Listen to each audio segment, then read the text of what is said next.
Hello, happy Juneteenth, everyone. This is the Juneteenth flag, and this beautiful person is Victory Boyd, who is a singer with an awesome afro. My name is Serena Joyce Whitelake. I am an attorney and adjunct professor of law, and doing a short video to give some facts about Juneteenth and to encourage everyone to emphasize or underscore the role that African Americans played fighting valiantly, bravely, courageously, successfully for their own freedom during the Civil War. That applies to both African American men and women, including Harriet Tubman, who worked as a spy during the Civil War, as did Mary Bowser, and I have some details about that. And it's important that we recognize the history that African Americans were active in fighting for the Civil War, for their freedom in the Civil War. And President Abraham Lincoln said, were it not for the freed, the military help of the freed Black men, the war against the South could not have been won, and I detail that. Before I continue, I'd like to have a moment of silence for the lives taken by law enforcement, including George Floyd, Oscar Grant, Philando Castile, John Crawford III, Michael Brown, Tamir Rice, Sean Bell, Sean Reed, Freddie Gray, and unfortunately the list goes too long.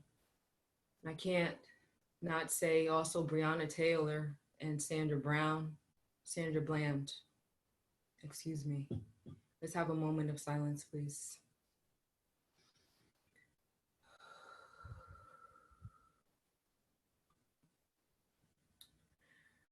Through my presentation, I will be referring to the people as not as slaves, but as enslaved Africans and enslaved people to recognize their humanity.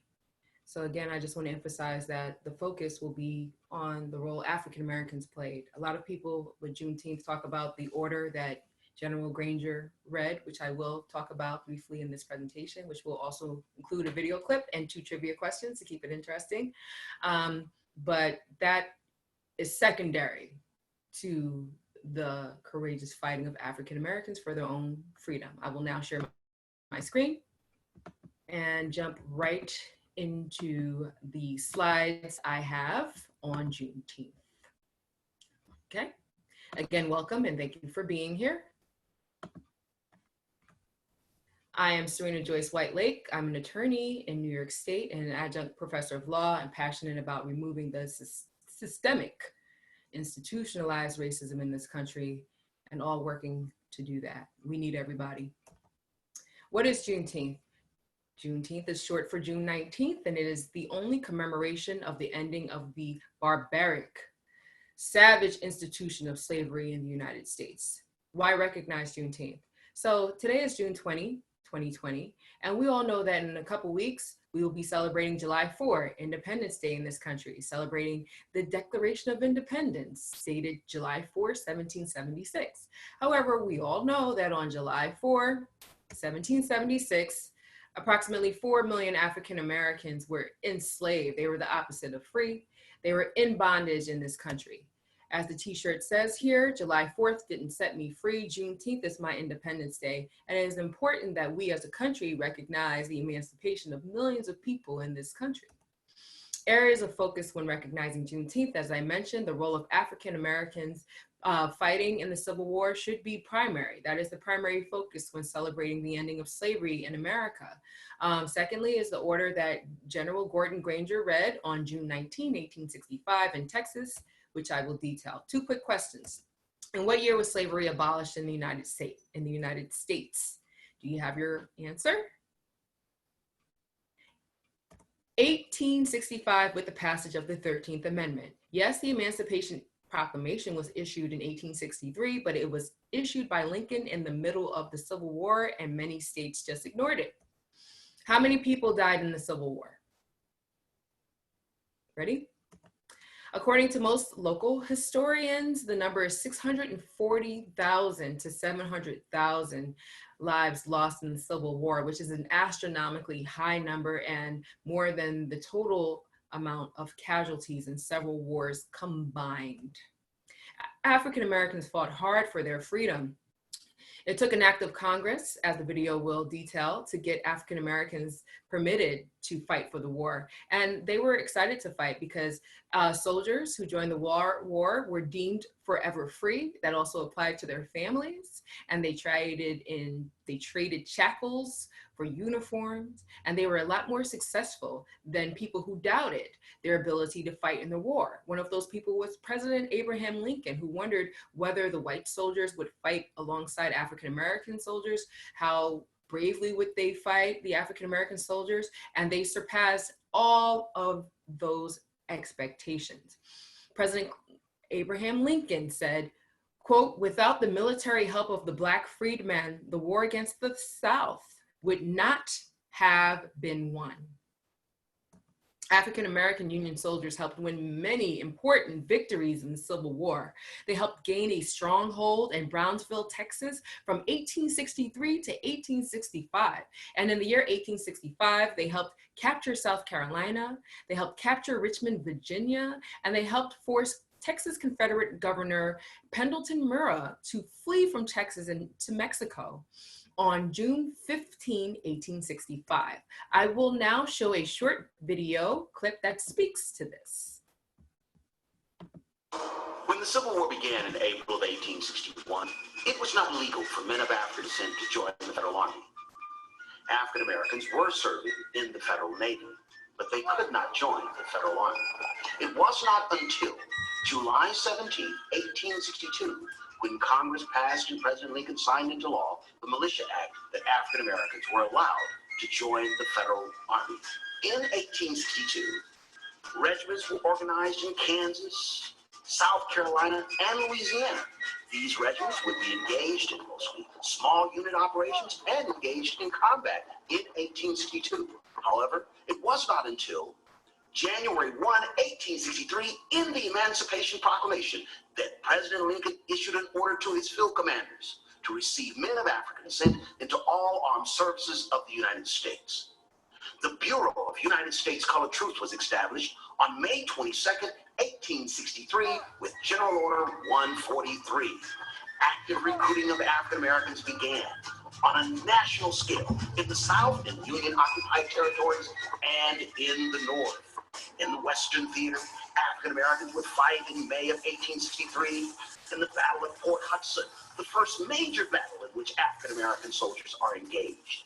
In the Eastern Theater, African American soldiers would prove their mettle in the battle at Fort Wagner. 54th Massachusetts would lead the assault, the failed Union assault on Fort Wagner.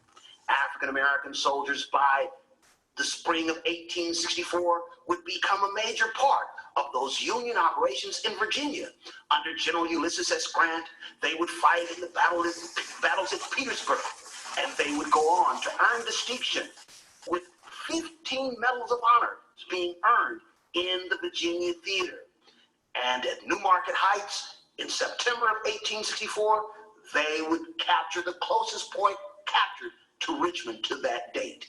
And they would go on as members of the 25th Army Corps, the only Army Corps in American history to capture Richmond, Virginia. African American soldiers would serve throughout the rest of the war, earning the respect of their generals. An Inspector General report that inspected a regiment out of Mississippi, the 3rd United States Colored Cavalry, reported that the superior status of that regiment was a reason why Negroes should serve in the active service. It was their service in the Civil War that leads to their enlistment in the regular army. In 1866, 6 regiments of African descent soldiers were established in the regular army, 4 infantry regiments and 2 cavalry regiments. When the army was downsized in 1869, 2 infantry regiments would remain and 2 cavalry regiments, and these soldiers would go on to earn fame as Buffalo Soldiers. Impressive, truly impressive. This is the reason why we must tell this story. What an amazing accomplishment by these soldiers. African American women were also extremely important and instrumental in the victories won in the Civil War. Pictured here are Harriet Tubman and Mary Bowser, both of whom worked as spies in the Civil War. We know that Harriet Tubman, prior to the Civil War, freed approximately 1,000 enslaved Africans from slavery.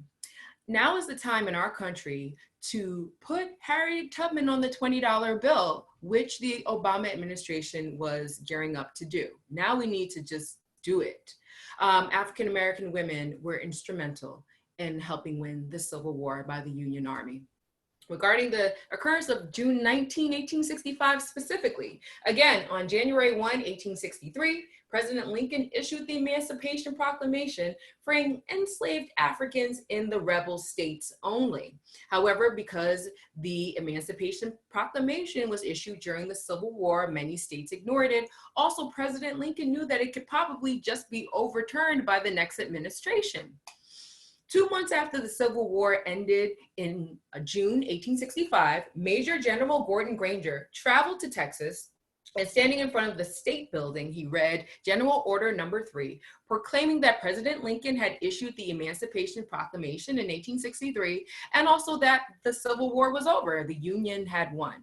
However, freedom was not instant for enslaved Africans who were already fighting for their freedom in Texas. As I stated earlier, on 1865, enslaved Africans in Texas had already forced the Confederate governor of Texas, Pendleton Murrah, M-U-R-R-A-H, to flee Texas. So enslaved Africans were valiantly and courageously fighting in Texas before Gordon Granger arrived. And also the Texas Confederate governor fled Texas on June 15, 1865, 4 days before Gordon Granger arrived delivering this news. This is a copy of the order that General Granger issued and read from on June 19, 1865. Look at the top right-hand corner and you can see the date. Below that, you can see his name. There were continued obstacles to freedom. So Africans who were leaving Texas in order to find family and realize their freedom, they were often shot by now former enslavers who resisted. These enslavers would murder, brutalize, beat, lynch these Africans. It was just extremely horrific. The institution of slavery in America was horrific. Africans who achieved freedom began celebrating Juneteenth in or about 1866. We know that once slavery was abolished by the 13th Amendment, another system of white suppression replaced it, the Black Codes. The Black Codes were harsh and basically just slavery by another name. The Black Codes were then replaced by Jim Crow laws, which was legalized segregation, which were in place for 100 years, from 1865 to 1965. And based on these rules, now free Africans were prohibited from congregating in public places, making Juneteenth celebrations very difficult to do, and such celebrations waned. We also know that after Jim Crow ended in 1965 or 1966, mass incarceration followed, the new Jim Crow. I would like to show a short clip from the author of the book, The New Jim Crow, Michelle Alexander. I'm going to show just a couple of minutes of her speech on exactly this topic. In our most segregated, ghettoized communities in the United States, young people are shuttled from decrepit, underfunded schools to these brand new high-tech prisons.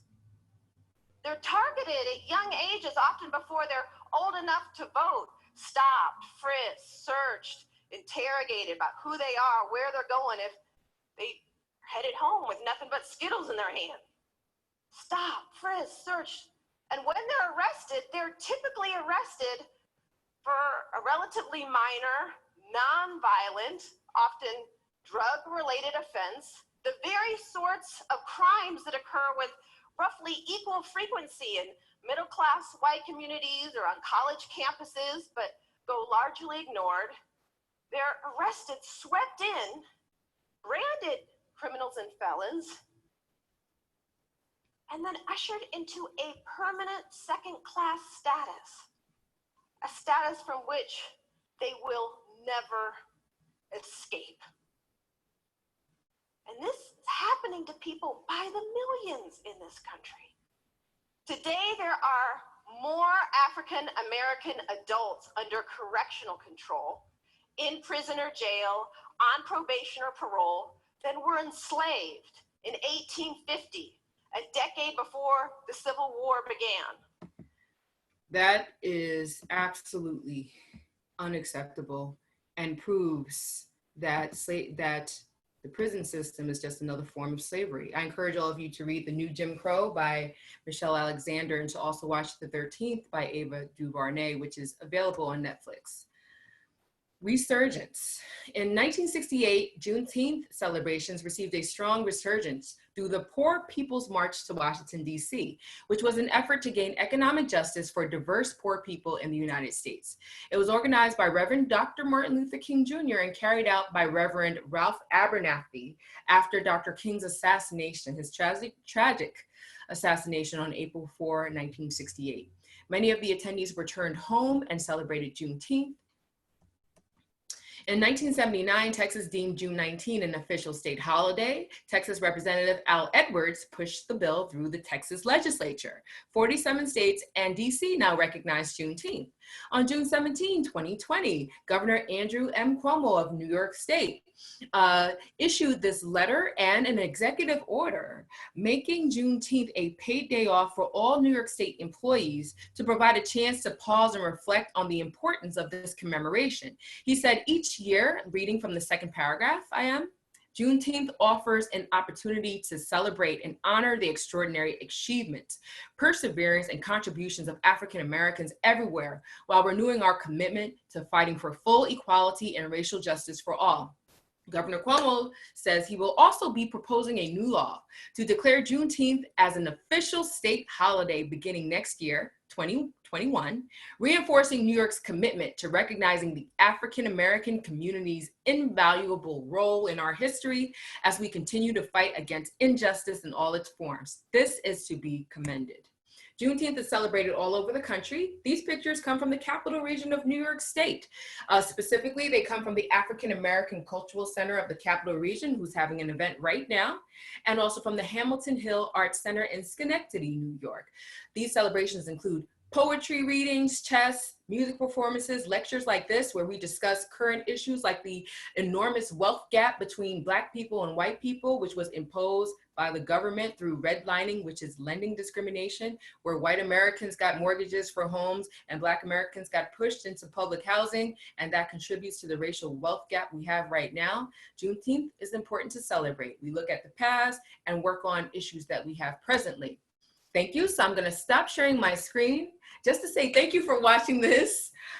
Please continue celebrating and recognizing the end of the barbaric institution of slavery in this country, and always highlight the role that African American men and women played in fighting valiantly, pervasively, successfully, courageously, and bravely for their own freedom, because that is the most important part of the story.